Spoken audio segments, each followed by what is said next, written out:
네, 여러분 안녕하세요. 오늘은 아주 중요한 시험이죠. 11월 배치고사 시험 전에 배치고사 출제 위원분께 직접 질문을 가져보는 시간을 가져보겠습니다. 편입생에게 배치고사는 아주 중요한 시험인데요. 수능으로 치면 9월 학평으로 생각하시면 됩니다. 실제 편입시험을 앞두고 배치고사가 어떻게 출제됐고 또 난이도가 어떻게 되는지 오늘 제가 정말 자세하게 여쭤보도록 하겠습니다. 우선 편입영어 출제 위원분 모셔보겠습니다. 위원님 안녕하세요. 안녕하세요. 네, 위원님 자기소개 부탁드립니다. 네, 안녕하세요. 저 김영편입 영어 콘텐츠 연구팀 김영석입니다.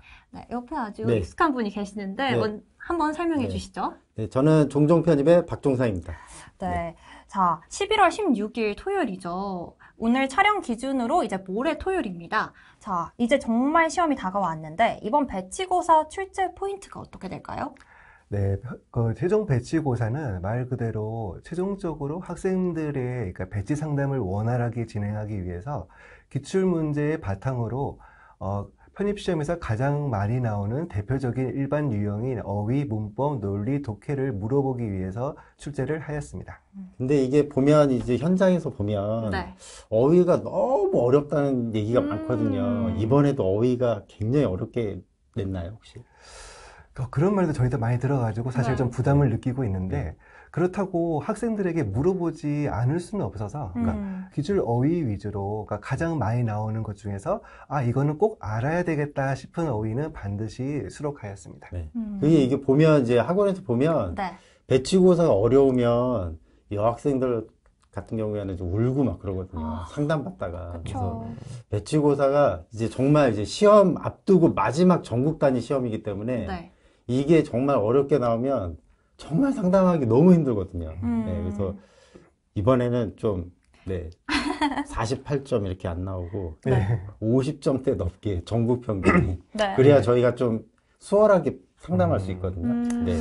네, 저희도 그래서 50점 넘게 하기 위해서 공을 많이 들였습니다. 그러니까 네. 보통 시험 같은 경우에도 조금이라도 어려우면 이거 너무 어려운 거 아닌가 해가지고 문제를 교체하기도 하고 그래서 네. 그런 과정을 많이 반복하였습니다. 그래서 보면 전국 평균이 50이 붕괴되면 네. 학원에서 난리 난다고 생각하시면 됩니다. 네, 예. 알겠습니다. 예민한 네. 시기고, 예. 그렇죠?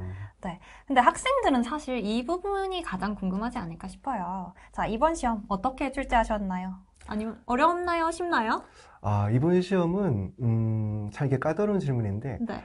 너무 어렵지도 않고 너무 쉽지도 않게 그 선을 지키기 위해서 노력했습니다. 네. 그러니까 너무 쉬우면 이 시험 너무 맹탕이야 뭐 이렇게 해가지고 김영 편입 시험 좀 그렇다 이럴 수도 있고 너무 어려우면 너무 어려워가지고 내가 어떻게 편입 시험을 쳐야 저도 낙담할 수도 있으니까 그 가운데 선을 그 균형을 지키기 위해서 많은 공을 들였습니다. 근데 이게 진짜 출제가 어려운 게 네. 오늘이 저희가 촬영 기준으로 보면 수능 날이잖아요. 네. 네, 근데 보면 이제 막 출제위원이 수능도 보면 이제 막 기자들 앞에 나올 거예요.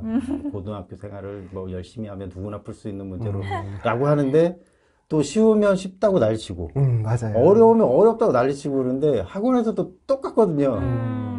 또 너무 쉽게 55점 이상으로 내면 네. 뭐냐 이게 왜 이렇게 쉽냐 이렇게 나오고 50점이 붕괴되면 말도 안 된다 너무 어렵다 이렇게 나오거든요. 그래서 저희도 보면 출제하시는 분이 쉽지 않겠다라고 생각하거든요. 네, 이해해 주셔서 감사합니다. 네, 난이도 조절이 정말 쉽지 않을 것 같은데 위원님 사실 편입시험이 이제 정말 한 달 정도밖에 남지 않았어요. 수험생이 가장 중점적으로 공부해야 할 부분은 어떤 걸까요? 가장 중점적으로 두어야 될 부분은 반대로 얘기해서 네. 많은 것을 하지 말라고 요청을 드리고 싶습니다. 왜냐하면 이 얼핏 들으면 말도 안 되는 말 같지만 사실 많은 것을 하려고 갑자기 무리를 하면 오히려 탈이 날 수 있기 때문에 지금까지 해왔던 걸 위주로 검토를 해보고 네. 먼저 자기가 강점이 무엇이고 약점이 무엇인지부터 파악한 다음에 강점인 분야는 이거를 감을 유지하기 위해서 30분 정도 최소 유지를 하면서 매일 공부를 하고 약점인 분야는 이거는 내가 어떻게든 보완해가지고 끌어올려야 되겠다는 마음으로 1시간 넘게 계속 꾸준하게 해서 감을 끌어올리길 바랍니다. 이건 개인적으로 사심이 조금 들어간 질문인데요. 단어 암기 어떻게 쉽게 할 수 있을까요? 단어가 특히 기출호의 같은 경우는 되게 어렵기도 하고 이렇게 뜻도 많아가지고 되게 힘들잖아요. 네.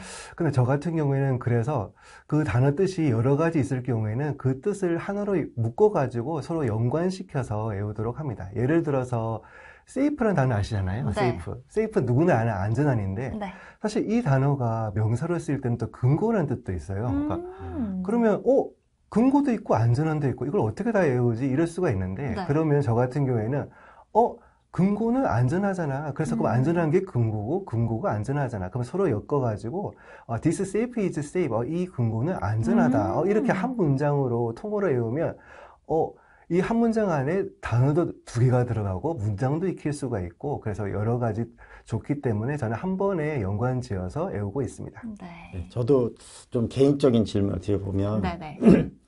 이제 배치 상담을 이제 진행할 건데 문과 학생들이 아직도 인기가 많은 학과가 영어 영문학과거든요.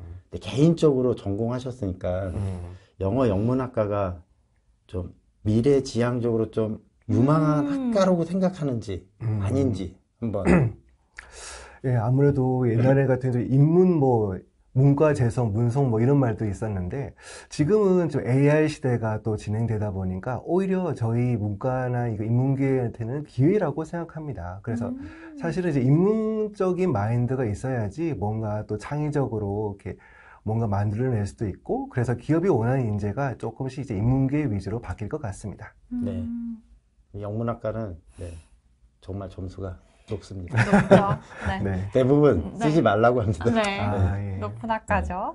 네. 사실 박종성 원장님께서 시험이 네. 한 달 남았을 때도 네. 열심히 공부하면 성적을 15점 네. 이상은 올릴 수 있다. 이렇게 종종 네. 편입해서 말씀해 주셨는데 네. 위원님은 한 달 남은 시점에 가장 효율적인 공부 방법이 어떤 거라고 생각하시나요?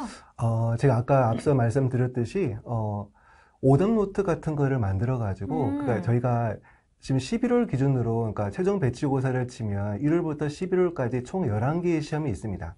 거기 외에 또 이제 상위권 모의고사도 있고 1학년 모의고사도 있고 실감 모의고사도 있고 시험은 되게 엄청 많아요. 그러니까 학생이 원하기만 하면 엄청나게 많은 걸 풀 수가 있고 또 기출문제도 있습니다. 네.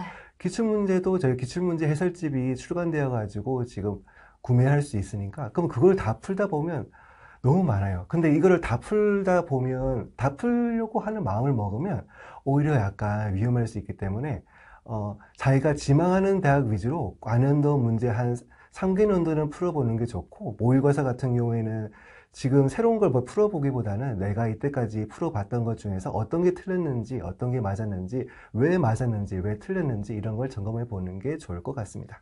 네, 제가 위원님 학원에 있는 학생들의 질문을 정리를 해왔습니다. 네. 근데 질문이 많아서요. 제가 질문하면 30초로 답변을 해주시면 됩니다. 네. 정말 직접 출제하시나요? 네, 그럼요. 네. 독해 지문은 어떻게 선정하시나요? 독해 지문은 이제 네. 아주 일반적인 어떤 인문, 철학, 자연, 사회 이런 걸 위주로 내기도 하고 그리고 올해 있었던 일 같은 경우에 시사적인 문제 지문도 가능한 이슈가 되는 경우에는 실도록 하고 있습니다. 네. 혹시 일부러 어렵게 출제하시나요? 이게 너무 일부러 어렵게 내지는 않고요. 네. 그렇다고 근데도 너무 쉽게 낼 수가 없기 때문에 학생들이 내가 이 정도 문제를 풀어가지고 내가 성취감을 느낄 수 있을 정도의 문제를 출제하고 있습니다. 그러면 출제진 분들은 무조건 영어 100점 맞으시나요? 네, 가능한 100점을 맞고 있습니다. 원래 공부 잘하셨나요, 영어 공부? 예, 영어만 잘했습니다. 근데 영어가 진짜 재밌으려면 어떻게 해야 되나요? 먼저 영어를 재밌어 하기 위해서는 네. 내가 이 관심 분야를 영어로 접근하는 게 좋을 것 같습니다. 먼저, 처음부터 이렇게 문제를 보고 하면서, 이게 너무 어려워가지고 나는 포기해야 될 것 같아. 이럴 수가 있는데, 그 미드 같은 경우는 다 보잖아요. 네네. 그 미드 같은 경우에서 이거를 영어로 자막으로 볼 경우에는 이 표현이 어떻게 이렇게 쓰였지 해가지고 그러면 그게 기억이 나잖아요. 그러니까 그런 걸 위주로 한번 정리를 해보는 것도 뭔가 영어에 대한 호기심을 더 늘릴 수 있는 한 가지 방법이 될 수 있을 것 같습니다. 네, 너무 좋은 방법인 것 같은데, 네, 지금까지 배치고사 영어 출제 위원분과 인터뷰해봤습니다. 지금 날씨 일교차가 너무 심합니다. 편입시험이 한 달 정도밖에 남지 않았는데, 수험생 여러분들 건강 각별히 조심하시고요. 최상의 컨디션으로 시험 화이팅 하시길 바랍니다. 마지막으로 출제위원님, 저희 학생분들에게 격려의 말씀 부탁드립니다. 네, 지금 이 시점이 이제 아주 가장 간절한 시기인 것 같아요, 학생들한테. 그래서 초심을 잃지 말라고 먼저 말씀을 드리고 싶고요. 네. 내가 처음에 어떻게 이 편입을 하게 됐는지, 편입을 공부를 하게 됐는지 그 마음을 잊지 않고 감을 유지하고 매일 똑같은 루틴으로 계속해서 시험 전까지 그것을 유지하는 게 가장 최선의 방법이라고 생각합니다.